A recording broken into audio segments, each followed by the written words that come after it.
All right. Welcome back in, you guys. This is the Let's Look Bright channel here. So I do have two penny boxes, as you see. We are going to do a hunt for wheat cents to try to fill up the wheat cent Dansco album that we've got here from 1909 to 1958, as you see there. Got quite a few of the earlier teens that we definitely need. We need some more 20s for sure. There's quite a few of them in there in the dead center, but we need the earlier 30s there. Yeah, so quite a few of them to fill up in here. I'm pretty excited to keep filling this album up, and especially if we can get some more varieties out of here, it'd be nice. If we get anything additional for a double ear, 84 double eared, 88 double ear, 83 double ear, 83D actually, large date, small dates, anything that we can find in here. You're always going to be looking for a mule coin or the flying eagle and Indian cents and stuff like that in there also. So I'm gonna go ahead and start on this box here because actually this is the first box I picked up. I mean, like I said, I went to a secondary bank and picked this one up today. So crossing fingers, we get something out of here to be nice. And just to let y'all know too, I got a few more days before I actually start getting the move on to unload all of this stuff into a box truck and move up. So I might not have very many videos coming out in the next couple of weeks, but y'all hang in there and I will have probably some shorts popping in and out. I will have a couple more videos here in the next couple of days coming out to post for you guys to see. But like I said, I got a move going on, so it might take a couple of days to me get adjusted, get things pulled out, and bring y'all some more content. So anyhow, let's go ahead and jump in, see what we get. Down to the last 11 rolls in the box here. Got some interesting error coins right there stacked up. I've already did like 3 rotations of varieties, but I bring you in because usually I do a handful of finds, but we just pulled a 1910 wheat cent out of there, and right behind it, we had a 1918 also. Actually, the 1910 was the last one I pulled. It's got a little bit shown on it. I mean, it's in rough condition, but at least you can see the 1910. And the wheat pattern on the back isn't too terribly bad either. You got some inside the wheat there. You can see some of the stalk lines in there. That's pretty awesome. That's a decent looking 1910. So we did get a 1918 Philadelphia. Move over to a 51 and another 51 Denver. Got our 2009 stacked up. We do have one Philadelphia 2009 there. You definitely want to look on the hand there holding on to the book. There's quite a few varieties of an extra finger on there. So right there on the Philadelphia one, 2009, you definitely want to look at that one. Then got ourselves Canadian 2001. Something newer. But yeah, all right, let's keep moving along. I'll bring you in for these at the end of the box.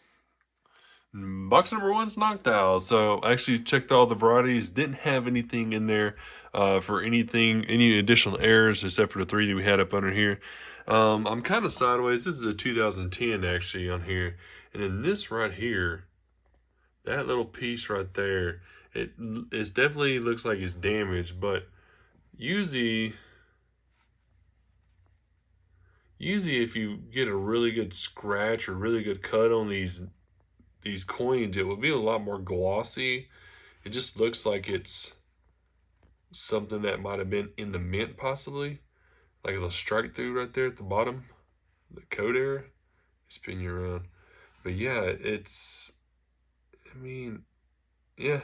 Like I say, the coloration of the field itself and then what's inside of that cut there kind of looks like it's something that might have came from the mint. But like I say, usually when you got damage on there, it's a lot more sheen, a lot scratched up. But yeah, that's just kind of an oddity there. I just held it off to the side. Then we got a couple more here. This is going to be a 1986 Philadelphia.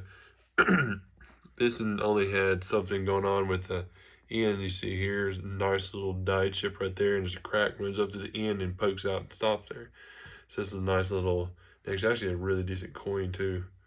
Good condition. I was gonna say it might be a little crack there also, but just basically that bottom portion there. Yeah, right there on the end. So that was a nice little die crack. And then we got a 1983 Denver. And this one here just has a really thick planchet blister. It goes all the way from the steps all the way down to the E there. I don't think it goes any further through. Nah. Actually, yeah, just up to the steps there. As you see, it goes all the way down here to the top side of the E. So we got ourselves a nice little blister sitting right there. So anyhow, let's jump over to box number 2. Well, hacking through box number 2, as you see here, we got, 22 rolls left in the box. Got a bunch of varieties set up. We did have some more wheat scents pop up. We've got actually 3 1941s, 45, and then a 52 Denver there. So we do have, so far, that's 5, so 9 wheat scents total so far. Like I said, the first box there didn't produce hardly any, but I want to bring in, kind of give a few pointers actually on the 2009. Now the 2009 Philadelphia is what you're going to be looking for the extra finger that's going to be on the book here. Now I've got a few coins set up here actually. So I got 2009 as you see under the scope, and then I've got a 2009 here. This is actually from Digging Dave. As you see, he's coin roll hunting, and he's even got the 2009 DDR on there. This is the 2009 Philadelphia that I found, but there's literally like 18 different designs for doubled fingers on there. So as you see right here on this 2009, just found out of the box, you see the doubling that's actually on top of the finger here. Now that's one of the doubling they have. The other one would be, there's a lot of them, like I said, but doubling could be on top of the finger, on the bottom side of the finger here, or multiple fingers that actually come out between the book edge here and the finger itself. So I'll show you that here in a second. Then too, another telltale portion, it could be another finger that's actually against the book here, binding to the book. So like I said, there's literally like 18 of them. I want to say that's on there. There's maybe more. I'm gonna pull this one off to the side as a find. I'm put the one up under Digging Dave sent over to me and show you real quick. Now you see that finger there, as I told you, between the binding of the book and his main finger here, this right here is an extra finger.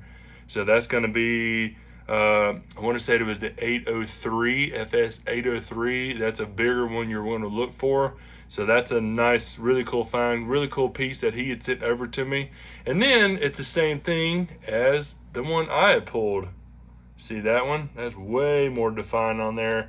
Really nice. That's a 2009 Philadelphia. Like I said, it's going to have the extra finger there. And you see there's no doubling on top like the first coin I put in. But then too, you also got to watch at the end of the fingertips here. It looks like it's more doubling at the end of the fingertips here. So this one's another 803 also. Let me see if actually the one Dave had doubling at the end of the fingertips. Yeah. It's hard to tell. I don't, maybe. But yeah. Bring you in real quick. Show you those 2009 Philadelphias. Now, another thing is actually the childhood year here, the coin itself. You can have a Denver or a Philadelphia version on here, and I've never seen it. I just looked on there here a second ago and saw it, but it's a little bit tougher, honestly, because you're going to be looking at the wood log lines that's in between here. A lot of the lines, they might have some doubling like you see here. So that's going to be some doubling there. Also, it's going to be some doubling inside of the log enders on the logs also. It's pretty crazy how folks actually look through here to dig in that deep to be able to find those errors. But yeah, it's going to be doubling in the logs, doubling in the enders. See, there's some doubling here on this log here. There's some doubling there. There's some doubling on the main middle here. And then I pulled the one I found out of the roll just in. It's not much splitting. I mean, it might be one portion right here, but it's really not any doubling on the logs you see. They're kind of just laid on top of there, straightforward with a single line. So yeah, that's pretty awkward, pretty crazy that they're finding actually doubling also on the childhood one here too. So if you want to look for it, just give me an idea that there's additional errors that you can find, or additional varieties, as they do have them cataloged in the Variety Vista app. Anyhow, that's pretty cool. Okay, well, I had to turn the box sideways. All of the backing was wanting to fall over. So turn it sideways anyways. Run through the rest of the rolls here. Stacked up a ton of varieties, actually. So this is in 10 rolls. Good dates. There's a lot of nicer coins in here. So within 10 rolls, as you see, it's a lot to run through, especially if you're going to do a full box of 50 there. We got some more wheat scents stacked up. So we got 6 out of these last few rolls there. Got a 1939 S there. Got a couple of the 1945 Philadelphias. Move over to a 53, a 57, and a 58 Denver also. And as you see, it's not that much wheat scents stacked up. 15 of them stacked up for 2 box hunt. So normality, I would love to get like 10, but that's per usual for the hunts. Got the 2009s there stacked up. The Denvers on the bottom and the Philadelphias are on the top there. We did get a couple of Canadians and then 3 of the dimes that were actually popped in there. So we made money on top of it. Let me go ahead and run through all the varieties here, see if we can get some more errors, some more variety coins, as I got those stacked up here on the side. I'm going to check the wheat cents also, and also checking the album to see if we've got any better condition coins there for the albums. And I'll bring you right back in for a wrap up. All right, went through everything here. So we did have our earliest wheat cents there, as you see, is a 1910. Nice little detail still on it, which is nice. Got a 1918 and a 1939S. So look up right here, go to the tip top of it, to the 1910. We definitely need that one. So that one's going to go in. The 1918, we already got a better looking one than we have right here. This one's really pretty buffed down. So 1918, that's always a nice find. Then a 1939S. Let's go ahead and flop over to here 2 pages real quick. And then the 39S, we do have one in there, and it is in better condition to me on my eyeball there compared to the one we have here. So that's always cool to actually find the earlier wheat cents. As for say, these 2 right here are going to go in, and that's going to go into the wheat cent bag that we've been collecting over the 2024 time span. So the 1910 is going to go in. Then we've got our 3 dimes, as I showed you earlier, that was gained profit on there. We got a 1975 1 cent. That's going to be a Bermuda coin. And then the 2001 Canadian that we have there. Now, we've got a couple of them here I wanted to show you. These we've already looked at. That was with the extra finger. This one's with the extra doubling that's on the back of the cabin there. We had little plastic blisters and stuff like that are allocated on these other coins. Then it's 1988. I had it off to the side. I wound up showing it out to Dirty Water Coins and Collectibles. Guys, a fiend at doing all the errors and stuff like that. But we're looking for the doubled ear on there, and it's just an extra blot of metal, basically, just on the end of that ear. It looked like it had a little bit of splitting going on in between. I barely tilted up. It's a little bit of a splitting. There it is, a little shade, little splitting that's actually going in between. It looked awkward to me, so I'm not sure.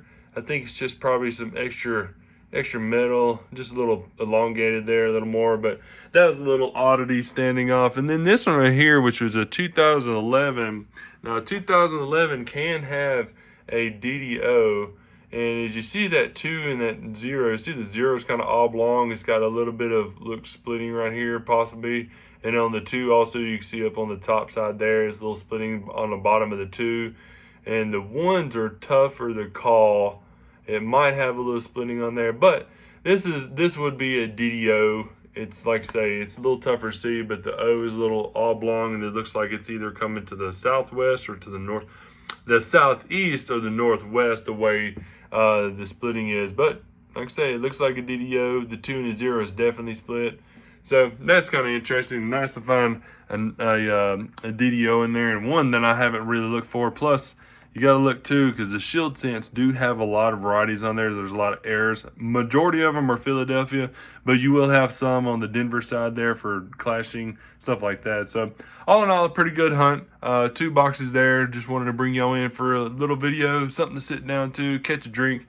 Like I say, watch my videos, and thanks for you guys out there for the support of the channel. As per mentioned earlier, going to start getting some of this stuff loaded up. But before we do that, got a call a couple minutes ago about 2 $half boxes that I do have ready. So we will have a $half hunt, and hopefully we get more silver coming up.